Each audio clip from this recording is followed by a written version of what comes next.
বন্ধুরা, গল্প শুরু হয় একটি বরফে ঢাকা এলাকা থেকে, যেখানে আমরা একজন মানুষকে দেখতে পাই যার নাম ওভারগার্ড। তার প্লেন কিছু মাস আগে এখানে ক্র্যাশ হয়ে গিয়েছিল। সেই প্লেনে ওভারগার্ড একাই ছিল। ক্র্যাশ হওয়ার পর সে তো বেঁচে যায়, কিন্তু তার প্লেন পুরোপুরি ধ্বংস হয়ে যায়। এরপর থেকে ওভারগার্ড এখানে ফেঁসে আছে এবং এই আশায় আছে যে কেউ তাকে বাঁচাতে আসবে। ওভারগার্ডের ডেইলি রুটিন হলো এখানে মাছ ধরা, নিজের আশেপাশের এলাকার মানচিত্র বানানো এবং তারপর প্লেনের ভেতর এসে ঘুমিয়ে পড়া। ওভারগার্ডের কাছে একটি ছোট্ট ডিভাইসও আছে, যার হ্যান্ডেল ঘোরালে যদি তার আশেপাশে কোনো প্লেন বা হেলিকপ্টার থাকে তবে সে জানতে পারবে। যদিও ওভারগার্ড অনেকবার মেশিনের হ্যান্ডেল ঘোরালেও কোনো লাভ হয় না, কারণ এই জায়গাটি এমন যে এখানে কেউ সহজে আসে না। এই জায়গা পুরোপুরি খালি এবং নির্জন, চারদিকে শুধু বরফ আর বরফ, এবং তার উপর এখানে ঠান্ডাও অনেক বেশি, সাথে সাথে বরফের হাওয়াও চলতে থাকে। ওভারগার্ড এখানে মাছ ধরে কিছু মাছ জমিয়ে রাখে।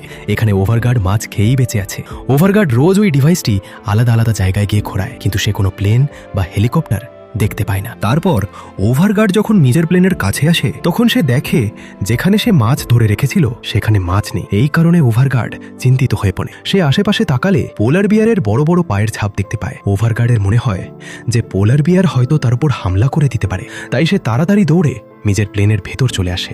এখন তার পোলার বিয়ারের থেকেও বিপদ আছে, যারা বেশ বিপজ্জনক হয়। তারপর ওভারগার্ড যেমন তেমন করে ঘুমায়। পরের দিন ওভারগার্ড দেখে যে খুব জোরে ঝোড়ো হাওয়া চলছে, তবুও সে নিজের ডিভাইস নিয়ে পাহাড়ের ওপর যায় এবং ডিভাইসের হ্যান্ডেল ঘোরায়। যখন ওভারগার্ড হ্যান্ডেল ঘোরাচ্ছিল তখন ডিভাইসে গ্রিন লাইট জ্বলে ওঠে, অর্থাৎ তার আশেপাশে কোনো প্লেন বা হেলিকপ্টার আছে। ওভারগার্ড তাড়াতাড়ি নিজের আশেপাশে দেখতে শুরু করে, কিন্তু বরফের হাওয়ার কারণে সে কিছুই দেখতে পায় না। ওভারগার্ড এগোতে থাকে। তখনই সে একটি হেলিকপ্টার দেখে। এটা দেখে খুশিতে ওভারগার্ড চিৎকার করতে করতে ইশারা করতে করতে ফ্লেয়ার জ্বালায়, যা সে নিজে বানিয়েছিল। হেলিকপ্টারে থাকা লোকরা তাকে দেখে নেয় এবং তার দিকে এগোতে শুরু করে, কিন্তু হেলিকপ্টার ঝড়ের কবলে পড়ে নিজের নিয়ন্ত্রণ হারিয়ে ফেলে এবং ওভারগার্ডের চোখের সামনে দুর্ঘটনাগ্রস্ত হয়ে যায়। ওভারগার্ড জলদি দৌড়ে ক্র্যাশ হওয়া হেলিকপ্টারের কাছে যায় এবং দেখে যে পাইলটের মৃত্যু হয়ে গেছে, কিন্তু হেলিকপ্টারের ভেতর একটি মেয়েও আছে যে গুরুতরভাবে আহত এবং জলদি সে অজ্ঞান হয়ে যায়। ওভারগার্ড দেখে যে ওই মেয়েটির পেটে চোট লেগেছে। এটা দেখে সে হেলিকপ্টারে রাখা মেডিকেল কিট থেকে ব্যান্ডেজ বের করে মেয়েটির ক্ষতে ব্যান্ডেজ বেঁধে দেয়। হেলিকপ্টারে ওভারগার্ড কিছু খাবার, একটি cooking stove, lighter, medical kit, একটি স্লেজ, এই এলাকার মানচিত্র এবং মহিলার নিজের স্বামী ও বাচ্চার সাথে একটি ছবি পায়। এর থেকে ওভারগার্ড জানতে পারে যে এই মহিলাটি ওই পাইলটের স্ত্রী, যে এখন আর এই পৃথিবীতে নেই। এরপর ওভারগার্ড স্লেজে মহিলাকে বসিয়ে নিজের বিমানে নিয়ে আসে। মহিলার জ্ঞান ফেরে এবং ওভারগার্ড তার সাথে কথা বলার চেষ্টা করে, কিন্তু মহিলা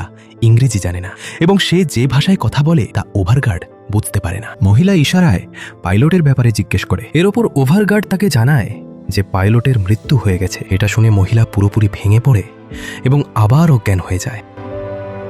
ওভারগার্ডের তার জন্য খারাপ লাগে। সে ভাবে যে এই পরিবারের অবস্থার জন্য সে নিজেই দায়ী, কারণ তাকে বাঁচানোর চেষ্টাতেই হেলিকপ্টার ক্র্যাশ হয়েছিল। ওভারগার্ড মহিলার জন্য একটি নোট লিখে রেখে যায়, যাতে সে লেখে, আমি কিছুক্ষণের মধ্যেই ফিরে আসব। এরপর ওভারগার্ড হেলিকপ্টারের কাছে যায় এবং মহিলার স্বামীকে কবর দিয়ে দেয়। যা কিছু জিনিস সে হেলিকপ্টার থেকে পেয়েছিল সেটা স্লেজে রেখে দেয়। যাওয়ার আগে ওভারগার্ড হেলিকপ্টারে মার্কার দিয়ে লেখে, এখনও দুজন মানুষ বেঁচে আছে, যাতে কেউ এটা পড়ে তাদের সাহায্য করতে পারে। তারপর সে স্লেজ নিয়ে বিমানে ফিরে আসে এবং মহিলার ফ্যামিলি ফটো বিমানে রেখে দেয়, যাতে তা দেখে মহিলা সাহস পায়। ওভারগার্ড মহিলাকে ওষুধ খাওয়ায়। তখনই সে বাইরে থেকে আওয়াজ শুনতে পায়। সে গিয়ে দেখে যে তার পাতা জালে একটি বড় মাছ ফেসেছে। এটা দেখে সে বেশ খুশি হয়। সে মাছ নিয়ে বিমানে আসে এবং স্টোভ জ্বালিয়ে নুডলস এবং মাছ রান্না করে। ওভারগার্ড এটা খুব মজা করে খায়। গত কয়েকদিন ধরে সে কাঁচা মাছ খাচ্ছিল। এতদিন পর সে রান্না করা খাবার খেতে পেল। ওভারগার্ড ওই মেয়েটিকেও খাবার খাওয়ায়, কিন্তু মেয়েটি এখনও শকে থাকে। এরপর ওভারগার্ড হেলিকপ্টার থেকে পাওয়া মানচিত্রটি দেখে। সে জানতে পারে যে এখান থেকে কয়েকদিনের দূরত্বে একটি ক্যাম্প আছে।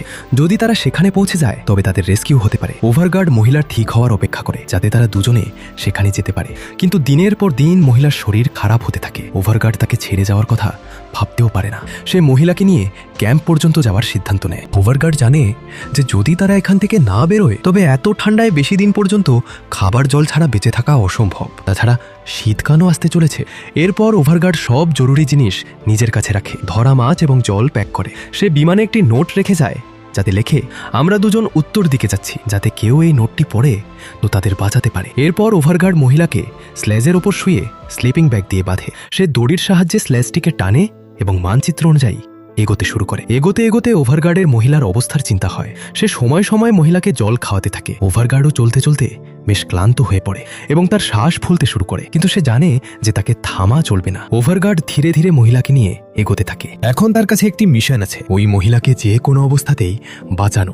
ওভারগার্ড ক্রমাগত ঠান্ডা সহ্য করতে করতে চলতে থাকে। বেশ কিছুক্ষণ পর যখন সে মানচিত্র দেখে তখন সে বুঝতে পারে যে তাদের গন্তব্য এখনো অনেক দূরে। তা সত্ত্বেও ওভারগার্ড ধৈর্য রেখে এবং মহিলার সাথে কথা বলতে বলতে এগোতে থাকে, যাতে মহিলা একা অনুভব না করে। যেমনই সন্ধ্যা হয়, ওভারগার্ড থামার সিদ্ধান্ত নেয়। সে এক জায়গায় বরফ দিয়ে গুহা বানায়, যেখানে তারা দুজনে খাবার খায় এবং রাত কাটায়।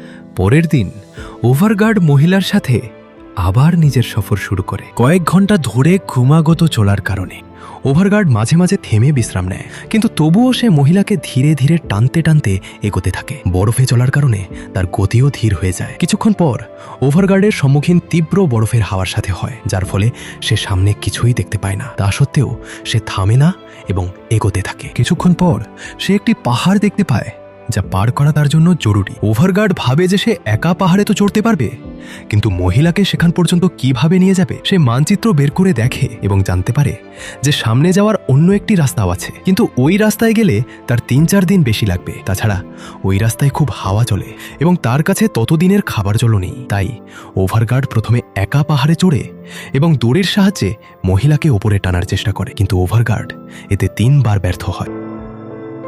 সে বুঝে যায় যে মহিলাকে পাহাড়ে ওঠানো সম্ভব নয়, তাই সে দ্বিতীয় এবং লম্বা রাস্তা দিয়ে যাওয়ার সিদ্ধান্ত নেয়। এখন ওভারগার্ড মহিলাকে নিয়ে লম্বা রাস্তা ধরে এবং বরফের হাওয়ার সম্মুখীন হতে হতে সারাদিন চলতে থাকে। মহিলার অবস্থা ক্রমাগত খারাপ হচ্ছিল এবং সে চুপচাপ স্লেজের ওপর শুয়ে থাকে। যেমনই সন্ধ্যা হয়, ওভারগার্ড পাহাড়ের মাঝে একটি ছোট গুহা দেখতে পায়। সে সিদ্ধান্ত নেয় যে আজ রাতে সেখানেই থামবে, যাতে ঠান্ডা থেকে বাঁচা যায়। রাতে গুহার ভেতর ওভারগার্ড মাছ রান্না করে এবং মহিলাকে খাওয়ার জন্য দেয়, কিন্তু সে দেখে যে মহিলার অবস্থা আরও খারাপ হচ্ছে। সে খাবারও খেতে পারছে না। এরই মধ্যে ওভারগার্ড দেখে যে স্টোভে কেরোসিন শেষ হয়ে গেছে। এটা দেখে ওভারগার্ড আরও বেশি চিন্তিত হয়ে পড়ে। পরিস্থিতি আরও গম্ভীর হয়ে যায় যখন মাছের গন্ধ শুকে একটি পোলার বিয়ার গুহার কাছে চলে আসে। ভাল্লুকটি গুহার ভেতর আসার চেষ্টা করে এবং তার গর্জন ওভারগার্ডকে ভয় পাইয়ে দেয়। গুহার ভেতর আসার রাস্তা ছোট হওয়ার কারণে ভাল্লুকটি বরফ ভেঙে ভেতরে আসার চেষ্টা করে। ওভারগার্ড বুঝতে পারে না যে কি করা উচিত। যদি ভাল্লুক ভেতরে চলে আসে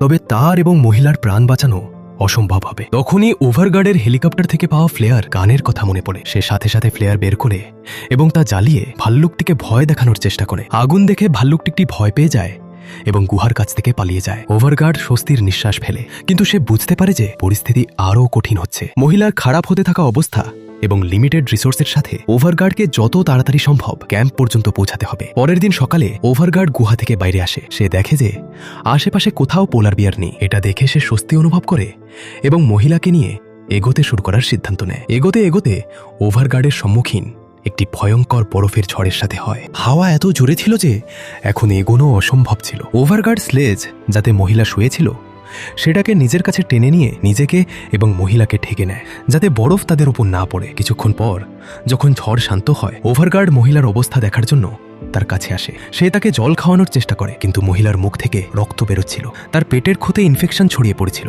এখন সে না কথা বলতে পারছিল না নড়াচড়া করতে পারছিল। ওভারগার্ডের মনে হয় যে সে মারা গেছে বা মরার কাছাকাছি আছে। এই সব দেখে ওভারগার্ড খুব দুঃখী হয়ে পড়ে এবং তাকে একা ছেড়ে নিজের যাত্রা জারি রাখার সিদ্ধান্ত নেয়। তার মনে হয় যে মহিলাকে আর নিয়ে যাওয়ার কোনো লাভ নেই। ওভারগার্ড মহিলার কাছে তার পরিবারের ছবি রেখে যায় এবং ভারী মনে নিজের জিনিসপত্র নিয়ে এগোতে শুরু করে।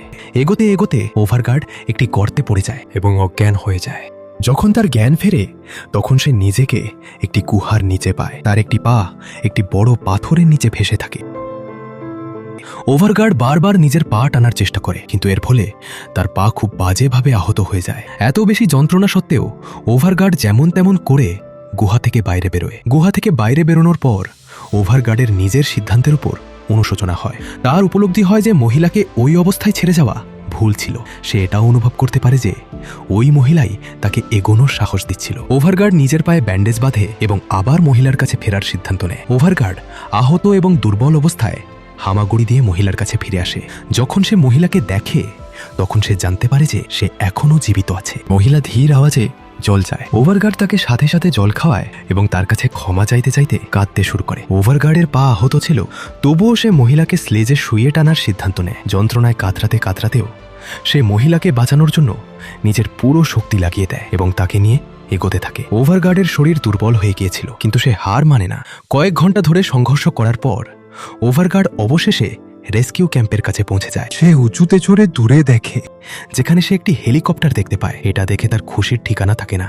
ওভারগার্ড সাথে সাথে নিচে নামে মহিলাকে টানতে টানতে নিজের সাথে উঁচুতে নিয়ে আসে। ওপরে পৌঁছানোর পর ওভারগার্ড হেলিকপ্টারের কাছে দুজনকে দেখতে পায়। সে তাদের আওয়াজ দিয়ে ডাকার এবং ইশারা করার চেষ্টা করে, কিন্তু তারা তার দিকে নজর দেয় না। অবশেষে ওভারগার্ড নিজের শেষ ফ্লেয়ার বের করে এবং তা জ্বালিয়ে হেলিকপ্টার টিমের ধ্যান আকর্ষণ করার চেষ্টা করে, কিন্তু দুর্ভাগ্যবশত তারা ওভারগার্ডকে দেখতে পায় না এবং হেলিকপ্টার এখনো দূরে থাকে। ওভারগার্ড হেলিকপ্টার টিমের নজরে আসার জন্য শেষ চেষ্টায় নিজের জ্যাকেট খুলে আগুনে ছুঁড়ে ফেলে দেয়। সে আগুনের লেলিহান শিখাকে পাগলের মতো নালায়, এই আশায় যে তারা তাকে দেখে নেবে। কিন্তু হেলিকপ্টার উড়ে যায় এবং একটি পাহাড়ের পেছনে গায়েব হয়ে যায়। এই দৃশ্য ওভারগার্ডের জন্য বেশ কষ্টদায়ক ছিল। সে ওই জ্যাকেটটিও হারিয়ে ফেলে যা দিয়ে সে ঠান্ডা থেকে বাঁচছিল। তার চোখে নিরাশা এবং ক্লান্তি ছিল। ওভারগার্ড মহিলাকে স্লেজ থেকে বাইরে বের করে এবং নিজের কাছে বসায়। দুজনের শক্তি এখন প্রায় শেষ হয়েছিল। তারা বরফের উপর শুয়ে পড়ে। ওভারগার্ড মহিলার হাত শক্ত করে ধরে, যেন শেষ মুহূর্তে তাকে কিছু সাহারা দিতে চায়। দুজনেই এখন নিজেদের ভাগ্যের সম্মুখীন হতে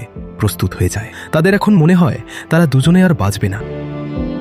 কিন্তু তখনই একটি চমৎকার ঘটে। তাদের পেছনে একটি হেলিকপ্টারের আওয়াজ শোনা যায়। ওভারগার্ড চোখ খোলে এবং দেখে যে হেলিকপ্টার তাদের পেছনে ল্যান্ড করছে। আসলে হেলিকপ্টারের টিম জ্বলন্ত জ্যাকেট এবং আগুনের আলো দেখে নিয়েছিল। তারা ওভারগার্ড এবং মহিলাকে বাঁচানোর জন্য এসেছে। রেস্কিউ টিম জলদি ওভারগার্ড এবং মহিলার কাছে পৌঁছায়। তারা দুজনকে স্ট্রেচারে শুইয়ে দেয় এবং হেলিকপ্টারের ভেতর নিয়ে যায়। ওভারগার্ডের মুখে ক্লান্তি থাকা সত্ত্বেও একটি হালকা মুচকি হাসি চলে আসে। এটি ওই হাসি ছিল যা তার অন্তহীন সংঘর্ষ এবং কখনো হার না মানার স্পৃহাকে দেখাচ্ছিল। সে প্রতিটি কাঠিন্য সহ্য করে মহিলার প্রাণ বাঁচানোর চেষ্টা করেছিল। ওভারগার্ডের দৃঢ়তা এবং জেদ অবশেষে রং এনে দেয়। হেলিকপ্টারের ভেতর ওভারগার্ড এবং মহিলা বসে এখান থেকে বেরিয়ে পড়ে। ওভারগার্ডের গল্প এটাই বলে, হার মেনে নেওয়া সহজ, কিন্তু শেষ মুহূর্ত পর্যন্ত লড়া একজন সত্যিকারের যোদ্ধার নিশান। আর এরই সাথে মুভিটি শেষ হয়ে যায়। বন্ধুরা, যদি আপনারা ওভারগার্ডের জায়গায় হতেন তবে কি আপনারাও মহিলাকে বাঁচানোর জন্য এত পরিশ্রম করতেন? এর উপর আপনারা আপনাদের মতামত কমেন্ট বক্সে নিশ্চয়ই লিখে জানাবেন। বন্ধুরা,